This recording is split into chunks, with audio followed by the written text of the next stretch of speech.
నానా ఇక్కడ సంతకం పెట్టు. ఆటోగ్రాఫా కాదు, ఆపరేషన్ చేసే ముందు పేషెంట్ దగ్గర సంతకం తీసుకుంటారు. దేనికి? ఆపరేషన్ లో కళ్ళు పోతే మాకేం బాధ్యత లేదనా? కాదు నాన్న, వాళ్ళ ఫార్మాలిటీస్. ఫార్మాలిటీ అయితే మాత్రం చదవకుండా సంతకం ఎలా పెట్టమంటావు? చదవడానికి నీకు కళ్ళు కనిపించట్లేదు కదా, అందుకే ఆపరేషన్ చేయించమంటున్నా. సంతకం పెట్టందే కళ్ళు ఆపరేషన్ చేయరు. అదొకటి ఏడ్చిందా? సరే, ఈ గుడ్డి కళ్ళు బాగుపడటం కోసం గుడ్డిగా సంతకం పెడుతున్నా. ఎక్కడో చెప్పు. ఇదిగో ఇక్కడ. ఇన్నాళ్ళు మీరు చెప్పినట్టు నేను విన్నాను, ఇప్పుడు నేను చెప్పినట్టు మీరు వినాలి. ఎలాగో మనం ఇల్లు కొనుక్కున్నాం కాబట్టి ఈ రోజు నుంచి నువ్వు రిక్షా తగ్గకూడదు. ఇదిగో అమ్మా, నువ్వు కూరగాయలు బండేసుకుని వీధిలో తిరిగి ఆ వంకాయలు బెండకాయలు అంటానికి వీల్లేదు. ఇదిగో ముసలే, నువ్వు ఇంటింటా పాచి పనులు చేయడానికి వీల్లేదు. శుభ్రంగా పడక కూర్చుందో వెళ్ళి పడుకో. ఇదేం గోలరా? అవును మావయ్య, ఇన్నాళ్ళు రాత్రనక పగలనక అంతా కష్టపడ్డారు. ఇప్పుడు మేము సంపాదిస్తున్నాగా. సరే, రిక్షా అమ్మేస్తాను, కానీ ఆటో కొనుక్కుంటాను. ఆటోనా? అవునరా, కష్టం తక్కువ లాభం ఎక్కువ. అయితే నేను ఈ కూరగాయల బండి అమ్మేసి మన ఇంటి ముందే కొట్టెట్టుకుంటాను. నేను ఈ పాస్పర్ మానేసి ఓ మంచి ఇంట్లో వంట మనిషిగా చేరతాను. అంతేగాని ఖాళీగా మాత్రం కూర్చో ఉంటారు. ఈ ఇంటి మీద డాబా వేసే వరకు కట్టపడదాంరా. డాబా వేసాక ఇంకో మేడ కొందాం అంటారు. మాకంత ఆశ ఏం లేదులే. మరైతే రెస్ట్ తీసుకోవచ్చు కదా అత్తయ్య. అది కాదమ్మా, రేపు నీ కడుపునో నలిసి పుడితే ఓ మంచి కాన్వెంట్ లో చేర్పించి కంప్యూటర్లు అయ్యి నేర్పించడానికి డబ్బు అవసరం వస్తది. రేపు మాకే జబ్బు చేసింది అనుకో, డబ్బు అవసరం వస్తది. ఖాళీగా కూర్చుంటే ఉన్నది కరుగుద్ది గానీ ఏమొత్తది? కరెక్ట్ గా చెప్పారా. అది కాదు గురుగారు. గురువు గారిని కాదు, మాంగారిని చూడు. కష్టం చేసిన వాళ్ళు ఖాళీగా కూర్చోలేరు. ఓపుకున్నంత వరకు కష్టపడి నువ్వు కోరుకున్నట్టే ఆటో కొనుక్కొచ్చిరా దేవుడు. మంచి మాట చెప్పారండి. నీ రిక్షా నేను కొనుక్కుంటాను. అయ్యి బాబోయ్, అంత చెడ్డ మాట అన్నారేంటండి? చెడ్డ మాట కాదు, మంచి మాటే. ఉన్న ఉద్యోగం పోయింది, ఎక్కడ పని చేద్దామన్నా ఈ వయసులో మీరేం చేస్తారండి అని వేళకోళం చేస్తున్నారా. అందుకని రిచ్చా దొక్కుతారా? ఇది తొక్కడం చాలా కట్టమండి. 100 మంది ఎక్కిన బస్సునే నడిపాను. 1000 సమస్యలతో ఉన్న ఇంటినే ఒంటెద్దు బండిలా లాక్కొస్తున్నాను. ఎంత చిన్న రిక్షాన్ లాగలేనా? అది కాదు మావయ్య. నేను మళ్ళీ అప్పుల పాలు కాకుండా 4 రాళ్లు వెనకేసుకోవాలి అంటే నాకు మీ కుటుంబాన్ని ఆదర్శంగా తీసుకోవాలనుంది. దయచేసి నా అదృష్టానికి అడ్డు రాకండి ప్లీజ్. మెల్లిగా ఈ జన్మలో నువ్వు ఆపరేషన్ చేయిస్తావు అనుకోలేదురా. జాగ్రత్త మెట్లు. మొత్తానికి కొడుగ్గా నీ బాధ్యత తీర్చుకున్నావు. మెల్లిగా మెల్లిగా. అవును, కళ్ళకి ఈ కట్లు అన్నాళ్ళు ఇంకో 4-5 రోజుల్లో తీసేస్తారు. ఒరేయ్, అప్పుడు మొట్టమొదటిసారిగా నీ ముఖమే చూస్తాను రా. అలాగే నాన్న. రిక్షా వచ్చింది, ఎక్కు. ఈ దిక్కుమాల దేవుడు గడిచాను ఎక్కను రా. ఈ దేవుడి రిక్షా కాదు, మందే. మందే? అవునులే, ఇవాళ రిక్షా వాళ్ళందరూ మన చుట్టాలేగా. జాగ్రత్తగా కూర్చో.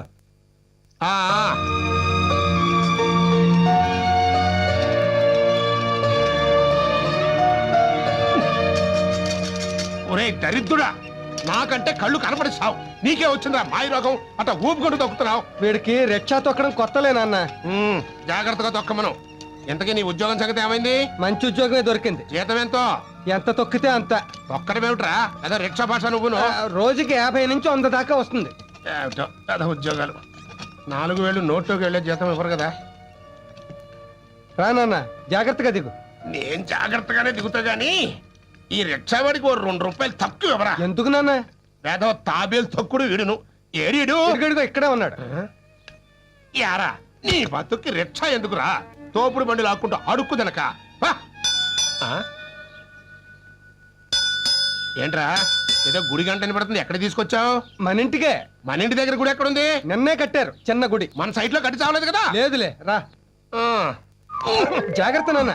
నాకు తెలుసు, 70 ఏళ్ల నుంచి కొంపల పడి చేస్తున్నాను. ఏది ఎక్కడుందో నాకు బాగా తెలుసు. ఇది గుమ్మం. 1 2 3 4 5 6 7 8. అబ్బా దేవుడా, దక్షరా. ఇదేమిట్రా 15 అడుగులు వేస్తే నా కుర్చీ రావాల్సింది 8 అడుగులకే ఈ గోడ వచ్చేసిందంటే? అదే ఈ మధ్య మున్సిపాలిటీ వాళ్ళు రోడ్డు వైడ్ చేయడంలో మన గోడ కొంచెం ముందుకు వచ్చా. నేను లేని టైం చూసి నిన్ను అమాయకుని చేసి మున్సిపాలిటీ వాళ్ళు నా కొంప కొడుస్తారా? నేను వదలను. తరతరాలుగా వస్తున్న ఈ ఇంట్లోంచి ఇటుక ముక్కగా తెలిసినా నేను భరించలేను. రేయ్, కట్లు ఇప్పగానే నీ మొహం చూద్దాం అనుకున్నాను. ఇప్పుడు ఆ మున్సిపాలిటీ వాళ్ళ అంతు చూస్తాను. కాఫీ తీసుకోండి మావయ్య. మంచినీళ్ళు కూడా ముట్టను. టెన్షన్ పడకు తాతయ్య, నరాలు దెబ్బతింటే కళ్ళకు ప్రమాదం. రా ముందు కూర్చో. ఏంటో యాదవ లైఫ్ అని కంటి టెన్షన్ తగ్గింది కదా అనుకుంటే ఇంటి టెన్షన్ పట్టుకుంది.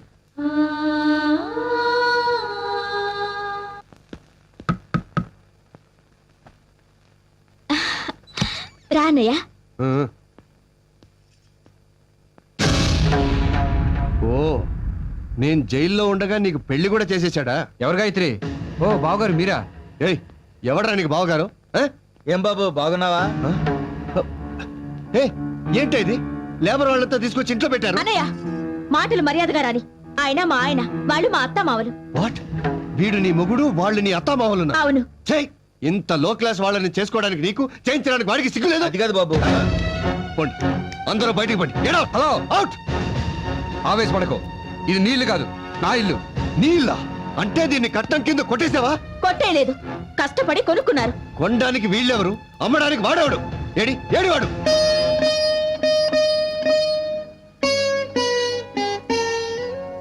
ఎన్నాళ్ళైందండి మిమ్మల్ని ఇలా సంతోషంగా ఉండడం చూసి. అవును భాగ్యం, ఇన్నేళ్ల మన సంసార జీవితంలో ఇవ్వాళే రేపటి గురించి భయపడకుండా 2 ముద్దలు తినాలనిపిస్తోంది. మీ నాన్నగారికి ఇల్లు అమ్మేస్తారని తెలిస్తే కంటి గురించి చెయ్యి తొక్కాడు, ఇంటి గురించి గొంతు తొక్కుతాడని భయపడుతున్నావా? 2 రోజులు తిడతాడు, అలవాటేగా, పడదాం. ముందు మన అప్పులన్నీ తీరిపోయాయి. ఇక నుంచి ఏ ఒక్కడో కూడా నా గుమ్మ ముందుకు వచ్చి నన్ను అమర్యాదగా పిలవలేడు. రాయ్ గోవిందరావు, రారా బయటికి. అది మన కిరణ్ గాడి గొంతు కదూ? అవును తాతయ్య, అన్నయ్యే. మరి కన్న తండ్రిని పట్టుకుని పేరు పెట్టి పిలుస్తాడేమిటి దరిద్రుడు? ఏయ్, నిన్నేరా, బయటికి రారా. ఏంట్రా ఇది? కన్న తండ్రిని పట్టుకుని ఏం మాటలు రావి? ఏయ్, కన్న తండ్రా వీడా? కన్నడమే గొప్పతనం అయితే వీధిలో పందులు కుక్కలు కూడా కంటున్నాయి. నీకేమైనా పిచ్చెక్కిందా? వీధిలో ఏంట్రా ఈ అరుపులు? ఇంట్లోకి రారా. ఇల్లా ఇదా? చెయ్, రేయ్, ఏంట్రా ఈ మాటలు? నలుగురు వింటే పరువు పోతుంది. పరువా? అదేమన్నా మిగిల్చాడా వీడు పోవడానికి? రేయ్, వాడు వీడు అంటే ఏంట్రా పిచ్చివాగుడు? ఓహో, నిన్ను గుడ్డి విధవని చేసి నన్ను జైల్లో ఉంచి ఇంత దరిద్ర పని చేశాడనమాట వీడు. ఏంట్రా ఇది? ఇంట్లోకి వెళ్దాం రారా. ఏయ్, ఈ లేబర్ విధవుల కొంపలో నేను దస్త అడుగు పెట్టను. లేబర్ కంప్లైంట్రా? ఇది మన మొత్తాతల నుంచి వస్తాను ఇల్లు. ఓరి నా గుడ్డి గ్రాండ్ ఫాదరు, నీ కొడుకు మన కొంపన రిక్షావాడికి కమ్మేసి ఆ రిక్షావాడి కొంపని వీడు కొన్నాడు. మన కొంప అమ్మేశాడా? ఎంత పని చేశాడురా? ఎంత పని చేశాడురా?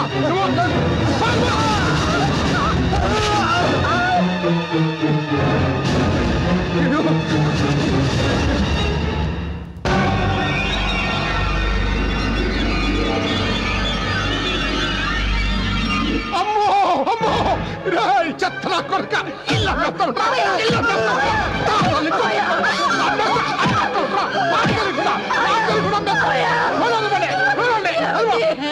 అయినా వాడు అమితా మాత్రం గుడ్డిగా నువ్వు సంతకం ఎలా పెట్టి చచ్చావు? అవును, ఎలా పెట్టి చచ్చాను?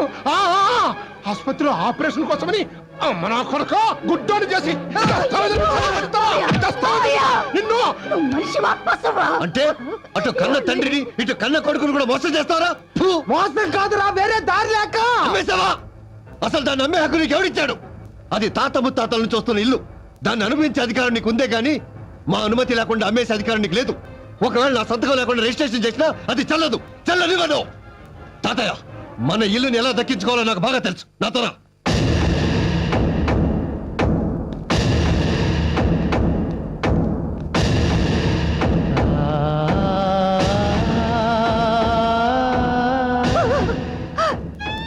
ఏమిటండి ఇది? ఆయన వాళ్ళకంటే అప్పులాళ్ళే నయం కదండి. అప్పులాళ్ళే నయం కదండి. Order order order order. ఇంతవరకు భారతదేశ చరిత్రలోనే రాని విచిత్రమైన మిడిల్ క్లాస్ కేసు సార్ ఇది. కన్న తండ్రే మోసం చేశాడని ఓ కన్న కొడుకు పెట్టిన కేసు ఇది. కన్న కొడుకే మోసం చేశాడని ఓ కన్న తండ్రి పెట్టిన కేసు ఇది. ఇందులో విశేషం ఏంటంటే ఆ కన్న తండ్రి ఆ కన్న కొడుకు ఒకడే అవడం. చట్టరీత్యా తాతల కాలం నుంచి వస్తున్న ఆ ఇంటిని అటు తండ్రి అనుమతి లేకుండా ఇటు కొడుకు అనుమతి లేకుండా అమ్మడం తప్పు. ఒప్పుకుంటాను సార్, కానీ ఈ ఒక్క తప్పే నేను న్యాయంగా చేశాను. తప్పని న్యాయంగా చేశానంటారేంటి? అవును సార్, ఎందుకంటే అసలు తప్పులు అంతకంటే పెద్ద తప్పులు మరెన్నో చేశాను కాబట్టి. నేను మధ్యతరగతి మనిషిగా పుట్టడం మొదటి తప్పు. పెళ్లి చేసుకుని అంతకంటే పెద్ద తప్పు చేశాను. అధిక సంతానాన్ని కని క్షమించరాని తప్పు చేశాను. నన్ను కని పెంచి పెద్ద చేసిన నా తండ్రికి కంటి ఆపరేషన్ చేయించకుండా బాధ పెట్టి గుడ్డివాణ్ణి చేసి దస్తావేజుల మీద సంతకాలు చేయించి కొడుకుగా తప్పు చేశాను. ఒక్కగానొక్క కొడుకని నన్ను కుటుంబాన్ని ఉద్ధరిస్తాడని వాడికి వచ్చే కట్నంతో ఆడపిల్లల పెళ్లిళ్ళు చేయొచ్చని ఆశతో వాడిని మాత్రమే పెద్ద పెద్ద చదువులు చదివించి ఆడపిల్లలకు అన్యాయం చేసి తండ్రిగా తప్పు చేశాను. తక్కువ కట్నం అడిగాడు కదా అని కక్కుర్తిపడి వాడు ఎటువంటి వాడో తెలుసుకోకుండా పెద్ద కూతురునో దౌర్భాగ్యుడికి ఇచ్చి పెళ్లి చేసి చివరికి దాని పసుపు కుంకాలు కూడా తుడిపేసి మరింత తప్పు చేశాను. రెండో కూతురు తన కాళ్ళ మీద తనే నిలబడి 4 డబ్బులు సంపాదించుకుంటుంటే సిగ్గు లేకుండా ఆ డబ్బులు వాడుకున్నాను. చివరికి నేను పెళ్లి చేయలేనేమోనని తన మొగుడిని తనే వెతుక్కుని వెళ్ళిపోతే భారం తగ్గిందని బాధ్యత లేని తండ్రిగా తప్పుకున్నాను. ఫస్ట్ మార్కులతో స్కూల్ ఫస్ట్ తెచ్చుకున్న నా 3వ కూతుర్ని చదువు ఎక్కువైతే అంతకంటే ఎక్కువ చదువుకున్న మొగుడిని తేవాల్సి వస్తుందని చదువుకుంటాను నాన్న అని ఆశగా నోరు తెరిచి అడిగితే వద్దమ్మా అని నిర్దాక్షిణ్యంగా నోరు నొక్కేసి మరింత తప్పు చేశాను. కొడుకుగా తండ్రిగానే కాదు, చివరికి అన్నగా కూడా చెల్లెల్ని పట్టించుకోలేదు. తను తప్పు చేస్తే అడ్డుకోక మౌనంగా ఉండి తప్పు చేశాను. ఎన్ని భయంకరమైన తప్పులు చేశాను సార్. నేనే కాదు, మధ్యతరగతి కుటుంబంలో పుట్టిన ప్రతివాడు ఈ తప్పులే చేస్తున్నాడు. ఎందుకంటే బుర్ర నిండా ఆశలు, ఇంటి నిండా కష్టాలు, పెరిగిన ధరలు, తరగని బాధలు, పాలవాడికి, నీళ్లవాడికి, రెంటుకి, కరెంటుకి, రేషన్కి, మందులకి, కూరలకి, కూతుళ్ళకి, అల్లుళ్ళకి, కొడుకులకి, చదువులకి, పండగలకి, పబ్బాలకి, శుభాలకి, అశుభాలకి, అన్నిటికీ ఖర్చు ఖర్చు ఖర్చు. తెల్లవారితే సమస్య, నోరు విప్పితే డబ్బు, అడుగు వేస్తే అప్పు. అన్నిటికీ సాకు 1వ తారీఖు. అది సర్వరోగ నివారిణి. 1వ తారీఖు అని 30 రోజులు ఎదురు చూస్తాను సార్. చివరికి అది ఇలా వచ్చి అలా వెళ్ళిపోతుంది. వరద బాధితులను ఆదుకోవడానికి హెలికాప్టర్ వచ్చి వెళ్ళిపోయినట్టు.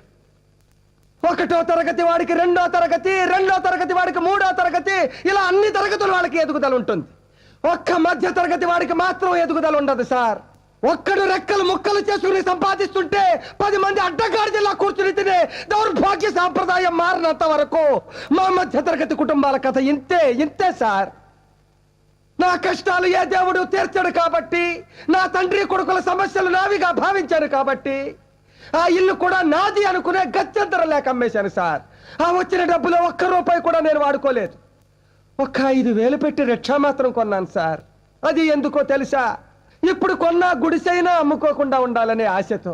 అదే తప్పైతే ఈ అల్పజీవిని, ఈ అసమర్థుడిని తప్పకుండా శిక్షించండి సార్. మీరెంత పెద్ద శిక్ష వేసినా 50 ఏళ్ల మధ్య తరగతి మనిషిగా నేను అనుభవించిన శిక్ష కంటే అది చిన్నదే అవుతుంది.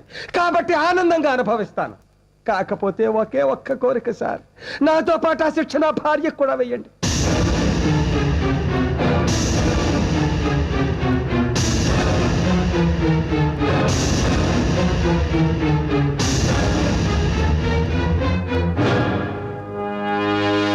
నీ వ్యధ విన్నాక నిజంగా నీ మీద జాలి వేసింది, కానీ నీ కోరిక విన్న తర్వాత నీ మీద అసహ్యం వేస్తుంది. I'm sorry sir. Please sir, దయచేసి ఒక్క కోరిక కాదరకండి సార్. నేను మాత్రమే జైలుకెడితే నా భార్య దిక్కులేందైపోతుంది సార్. దాన్ని ఎవరూ పట్టించుకోరు. ఇన్నేళ్ల సంసార జీవితంలో ఆ పిచ్చిది 1 పూట కూడా కడుపు నిండా అన్నం తినలేదు సార్. జైల్లో అయితే ఉండడానికి చోటిచ్చి 2 పూటలైతే అన్నం పెడతారు సార్. దాని మెళ్ళలో నేను 3 ముళ్ళు వేసినప్పుడు కష్ట సుఖాల్లో జీవితాంతం తోడుగా ఉంటానని అగ్ని సాక్షిగా ప్రమాణం చేశాను. కానీ ఇన్నాళ్ళు నా కష్టాలన్నిటికీ అది తోడుగా ఉంది సార్. ఇప్పుడు ఇన్నాళ్ళకి ఈ వయసులో నాకు సుఖపడే అదృష్టం పట్టింది. ఈ కాస్త అదృష్టాన్ని దాంతో కలిసి పంచుకునేవాడి సార్. ప్లీజ్ సార్, ప్లీజ్ మమ్మల్ని శిక్షించండి సార్, మమ్మల్ని శిక్షించండి సార్. తప్పకుండా శిక్షిస్తాను. నిన్నే కాదు, నీ మధ్యతరగతి కుటుంబం మొత్తాన్ని శిక్షిస్తాను. మిస్టర్ జీకే, ఇన్నాళ్ళు నువ్వు కార్లలో తిరగాలని, ఫ్లైట్లలో ఎగరాలని, ఫారెన్లో బతకాలని బాధ్యతల్ని మర్చిపోయి ఆ కుటుంబానికి భారం అయ్యావు. అందుకే నీకు ఉద్యోగం వచ్చే వరకు మీ నాన్నగారు కొన్న రిక్షా నువ్వు తొక్కాలి. 1 పూట తొక్కకపోయినా నీకు యావజ్జీవ కారాగార శిక్ష పడుతుంది. చూడండి ఆంజనేయులు గారు, ఇంట్లో కూర్చుని తింటే వచ్చేది పెద్దరికం కాదు, పేదరికం. కష్టాల్లో కూరుకుపోయిన కొడుకును ఊరడించాల్సింది పోయి నాకంటే ఆపరేషన్ ఎన్నాళ్ళు పీక్కు తిన్నారు. ఇప్పుడు మీకు కళ్ళు వచ్చాయి. ఇక సొల్లు కబుర్లు సాధించడాలు మాని మీ ఒంట్లో ఓపికొన్నంత వరకు బుట్టలలో చుట్టలు చుట్టూ ఆ కుటుంబానికి సాయం చేయండి. కాదంటే జైలు శిక్ష పడుతుంది. ఏమ్మా శ్రీకన్య, అవతల వాళ్ళ కష్టం మీద బతుకుతూ నీ ఒంటి సుఖం చూసుకున్నావు గాని కనీసం కన్నకొడుకు కోసమైనా కష్టపడాలనిపించలేదా నీకు? అందుకే ఈ రోజు నుంచి ఆ అన్నగారి మీద ఆధారపడకుండా నీ తిండికి, నీ బిడ్డను చదివించడానికి కూరగాయలమ్ము.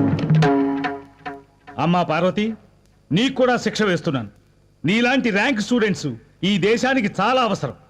కాబట్టి నువ్వు కాలేజీకి వెళ్ళి బాగా చదువుకో. నీ చదువు కావలసిన డబ్బు వీళ్ళంతా ఖర్చు పెడతారు.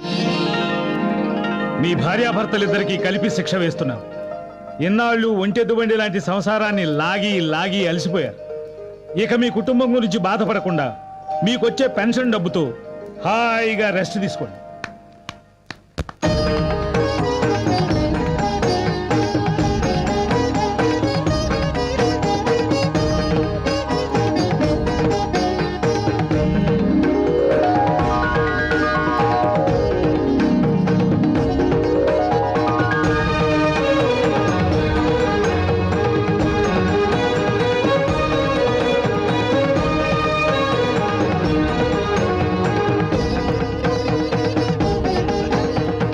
అమ్మా ఏరా, అమ్మా, ఏంటి ఈ నెలంతా నేను కష్టపడి రిక్షా తొక్కి సంపాదించిన డబ్బు 3000. వారి నా గ్రాండ్ సన్ను ముసలోనైనా నీకంటే నేనే బెటర్ రా. ఈ నెలంతా బుట్టలని సంపాదించింది 3200.